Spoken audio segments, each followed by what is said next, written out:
கம்பு களி களிக்கின்றதுக்கு காலையிலே கம்பை ஊற வச்சாச்சு. இப்போ நல்லா ஊறிடுச்சு. இதை மிக்சியில் போட்டு அடிச்சுக்கிடுவோம். இப்போ நீரா தண்ணியை இதில் ஊற்றிடுவோம். நல்லா தண்ணி கொதிச்சிருச்சு. இப்போ தேவையான உப்பை போட்டுட்டு இப்போ இந்த மிக்சியில் அடித்து வச்சுருக்கோம்ல அதை தூக்கி உள்ளே போட்டு நல்லா வெந்துருச்சு. இப்போ இதை தண்ணிக்குள்ளே தூக்கி போடுறோம். சோறு வடித்த தண்ணி நீச்சல் தண்ணி அதை வச்சு நல்லா வச்சு இப்போ அதுக்குள்ளே தூக்கி போட்டிருக்கோம். நல்லா புளிச்சிடும். காலையில் புளிச்சதுக்கு பின்னாடி நல்லா தயிரை ஊற்றி நல்லா கரைச்சி குடித்தா அவ்வளோ வாசமாக இருக்கும். நீச்சல் தண்ணிக்குள்ளே தூக்கி போட்டோம். இப்போ கரைச்சி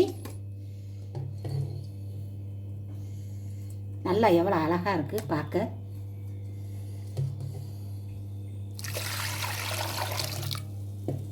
தயிர் இப்போ அந்த கம்மங்கூழுக்கு இது இப்போ குடிக்கிறதுக்கு கருவாட்டு கூட்டு, ஊறுகாய், வத்தல் வகை எல்லாத்தையும் வறுத்து வச்சுருக்கேன். இதை தொட்டு இந்த கூழை குடித்தா அவ்வளோ வாசமாக இருக்கும். அது கம்மங்கூழ்னாலே சொல்லவே வேணாம், அவ்வளோ கம்மன்னு வாசமாக இருக்கும். நீங்களும் உங்கள் வீட்டில் ட்ரை பண்ணுங்கள், நல்லாயிருக்கும்.